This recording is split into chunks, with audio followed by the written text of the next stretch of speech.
Hello and welcome back to another Celtic Way video. As you know, of late we've been doing some opposition focus shows, taking a look at some of the teams around the Scottish Premiership and in the Cups. Falkirk happened to be in both. We've already done shows in Aberdeen and St Mirren, but to help us today get a sense of what's ahead for the Falkirk match on Friday evening is Ross Wayne from the Falkirk Daft podcast and YouTube channel. Thanks for coming on today. Ross, how are you doing? Not too bad at all, John. Listen, thanks so much for inviting me on. We are obviously still in the honeymoon period of being back in the Premiership, even though we had a bump in the road on Saturday. But really looking forward to the Cup game. We did quite well against Celtic last year for a chunk of the game.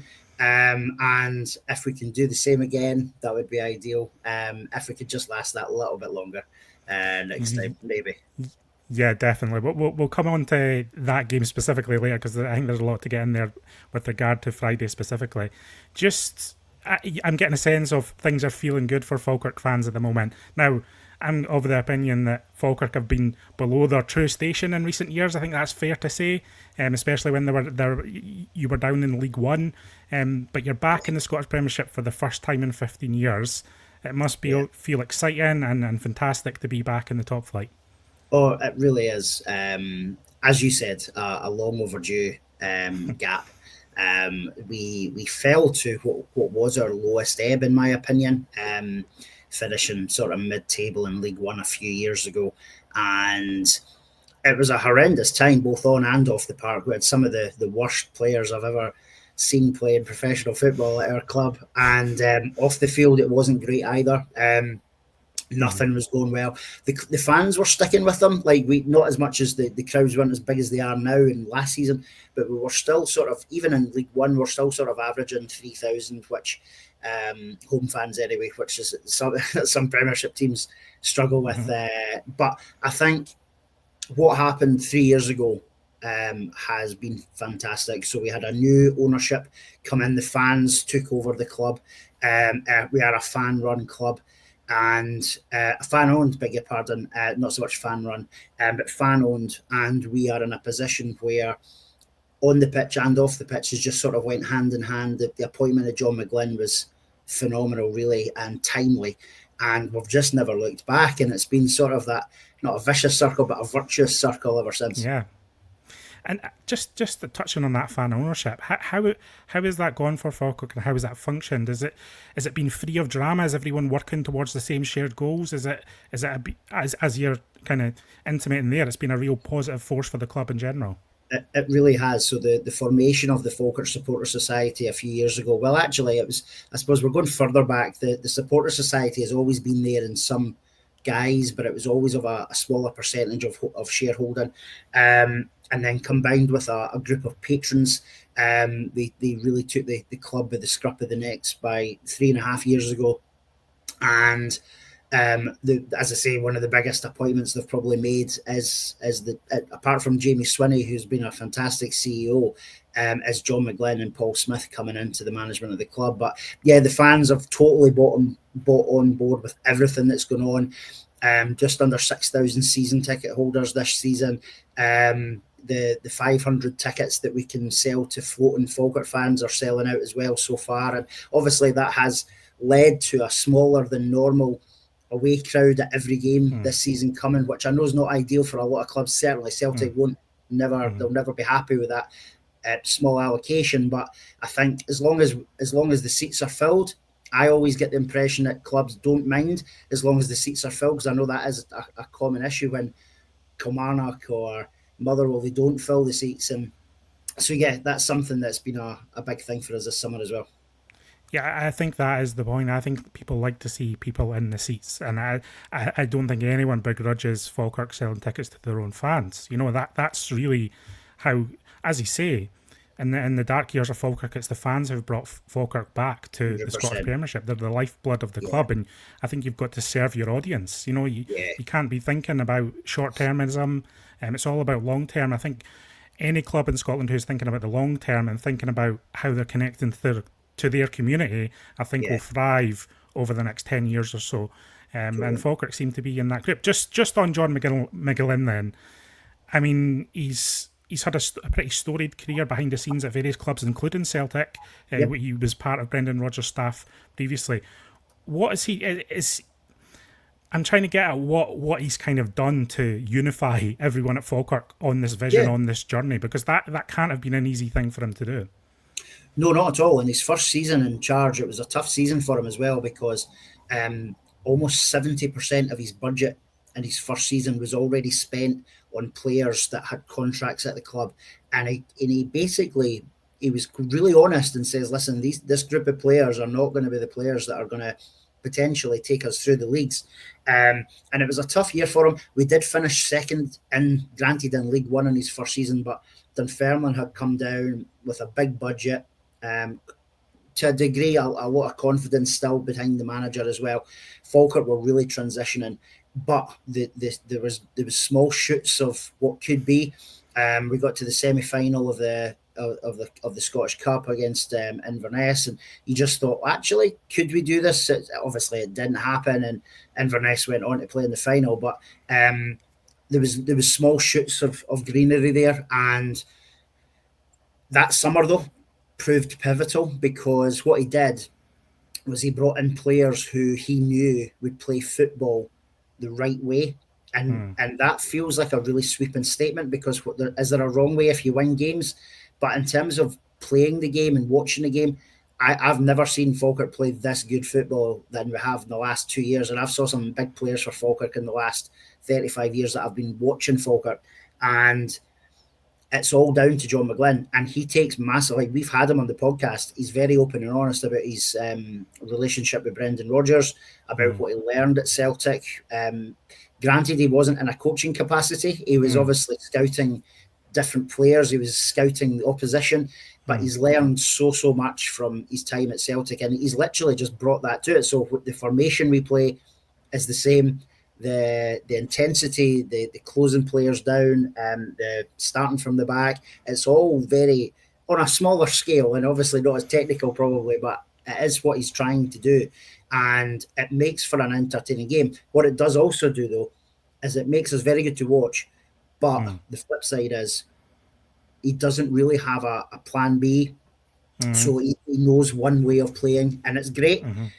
But like if we look at the Livingston result on Saturday, and they were worthy winners, by the way, I'm not going to split hairs about it, but I think we didn't adapt to Livingston in terms of, and it's not that they were direct, but I think Livingston are probably looking a bit better than they have done in previous years in the Premiership. I think David Martindale's probably signed a few actual footballers rather than just 6'3" big guys, and but I think from that perspective, that's where if we aren't, plan A is not working, that does sometimes kind of shoot us down. I think Celtic fans will relate to some of this when we think of Celtic moving up to a higher European level, for example. Celtic can get found out in that context, and yeah, I think when you're so committed to a style of play or a philosophy of play, that lack of plan B can be an issue, and flexibility can be an issue. Just so what are your hopes and ambitions? So I watched the Falkirk Dundee United game, and you could sense the excitement. You could sense the excitement from the Falkirk fans, and the anticipation and the passion, really. And what are you guys hoping for this season? Is it a case of, look, let's just survive? Is it a case of have a wee cheeky punt at the top six if no one else is looking? Is it that kind of thing? What are your thoughts, and what's the sense of you're getting from like the wider fan base? I think I'm probably similar to the vast majority in that we would love to stay up. It is a hard league, as we've already seen. Teams can take points off of almost anybody. There is obviously, without sort of stating the obvious, there's one form team in the league, and everyone else can kind of beat everyone else on their day. I do think at home, you mentioned the Dundee United game, we do have a very good home record the last few years.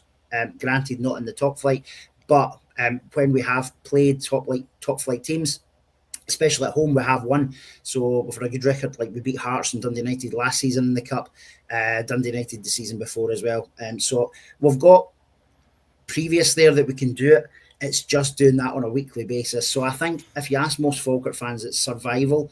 But do we think we could surprise on occasion? Yes, I do. And I wouldn't be shocked if we ended up having some shock results at points through the season.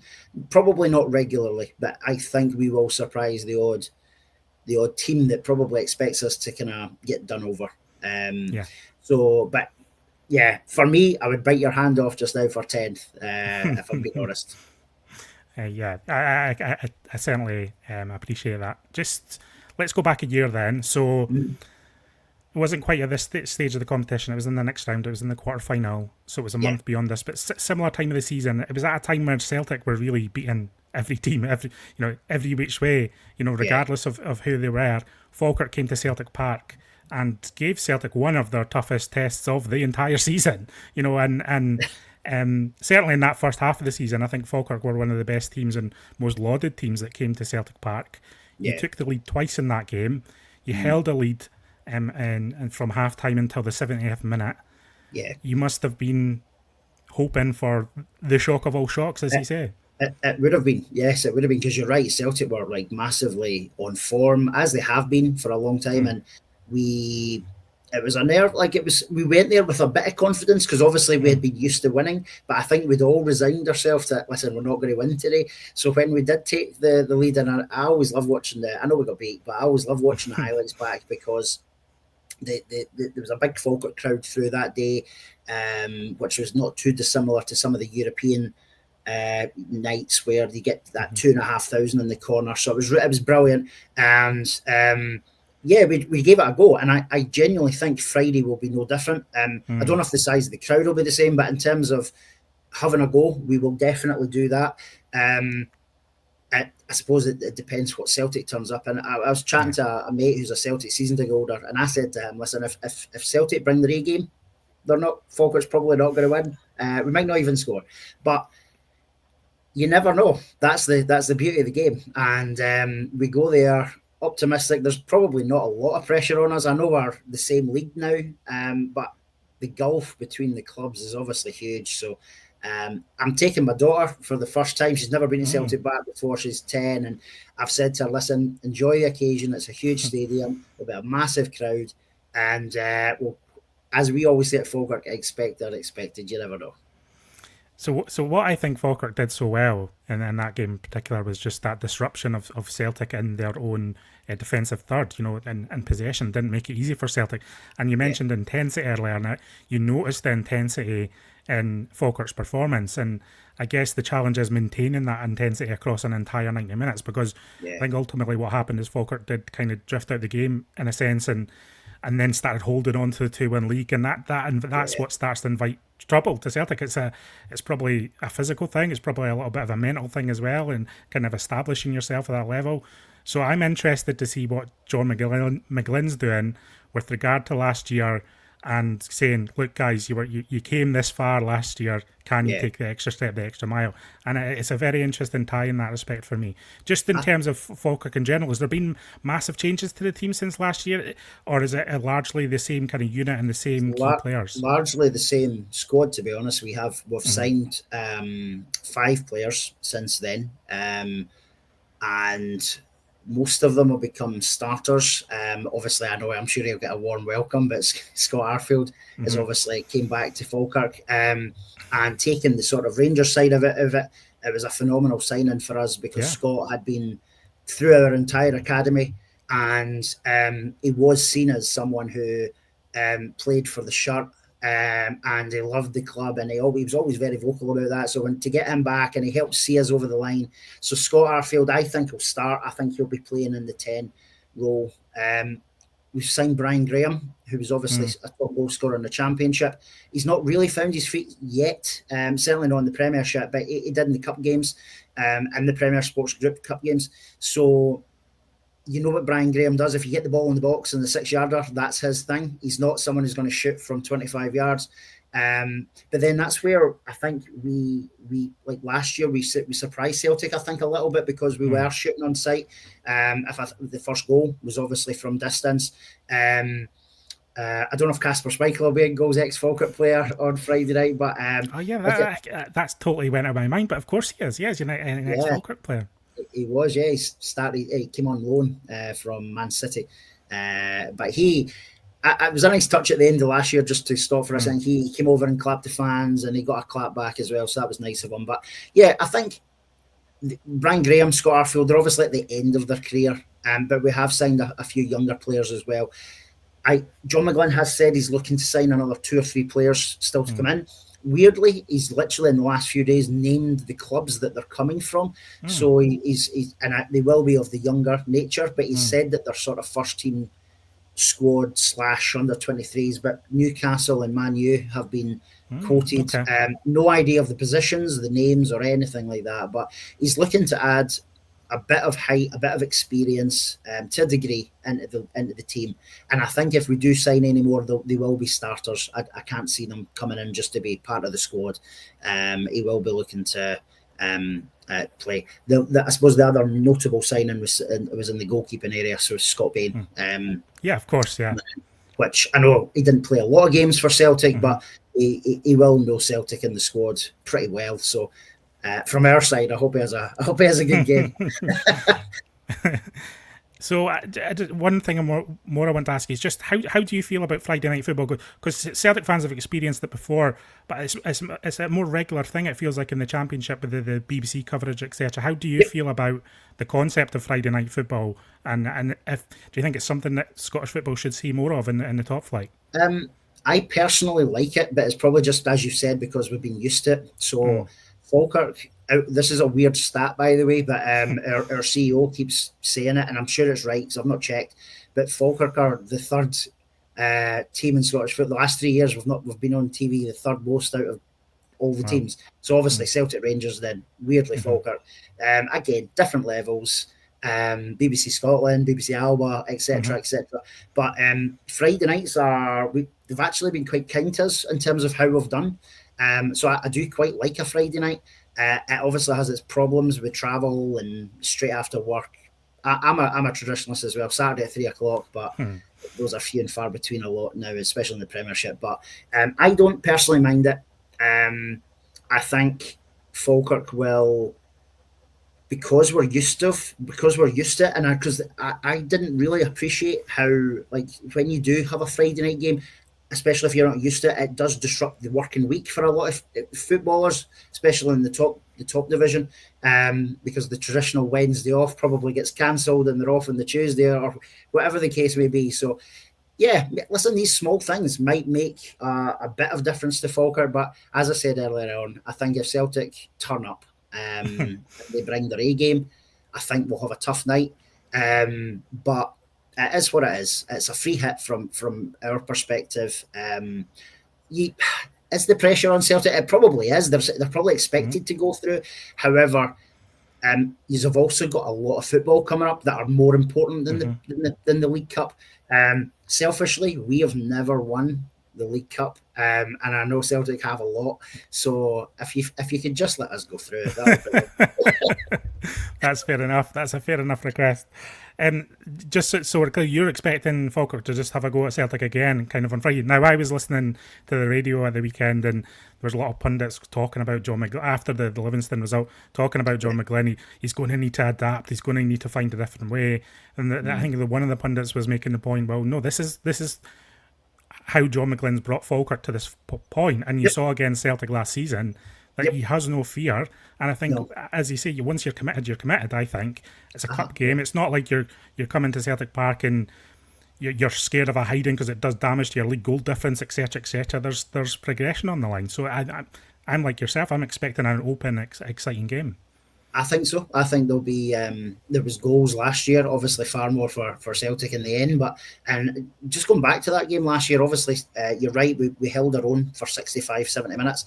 Celtic brought a lot of talent on off the bench. The boy Kuhn came on off the bench, and I'm trying to remember who else came on. But I think from that moment on, and we had Ross McKeever, who scored our first goal, went off injured just before the sort of tide turned as well. So it was all kind of, in the end, it was a fair reflection on the second half. But I think you're right. It will be really open. I don't expect us to park any bus at all. And I actually think, I genuinely think there'll be a lot of goals on Friday night. I just hope it's not that hiding that you made mention of. We'll see. We'll see. It can happen. Unfortunately, for some opposition teams, it can happen at Celtic Park. Listen, Ross, thanks very much for joining us today. Really appreciate it. I hope you enjoy your trip to Celtic Park on Friday night, but perhaps not too much. One last thing, I'll get a wee score prediction from you. You can go with your heart if you want. I'm fully on board with that. You can give us a heart, passionate prediction if you want, rather than from your brain. Yeah. I will go with the heart because that's what football's all about, and I'm hoping your team wins. So I said there was big goals. I'm going to say Falkirk 3-2, which would be an absolute classic. There we go. What about you? What's your prediction? I mean, I think Falkirk have a goal in them. I'll go a 3-1 Celtic just because I think Celtic might get the job done in the end. But I do think there's goals. There's a goal in this for Falkirk. Celtic haven't conceded so far this season. But I think the right team that shows that intensity and shows that aggression, specifically to disrupt Celtic's possession from the defensive half, I think there's joy there to be found. And I guess we'll find out how it goes on Friday. We will. Thanks very much, Russ. I really appreciate you coming on and joining us and speaking about Falkirk so eloquently and passionately. We really appreciate that. Anyone who wants to get a perspective of Falkirk season as it progresses, you can check out the Falkirk Daft YouTube channel or podcast. I'll leave the links in the description below, and certainly check that out to see what Falkirk are up to. Listen, good luck for the season ahead as well, Ross. Good luck in the Scottish Premiership, and I like John McGlynn. I'm a fan of John McGlynn, and I hope he continues to do well with Falkirk. Thank you so much. Goodbye, everyone. We'll see you next time on The Celtic Way.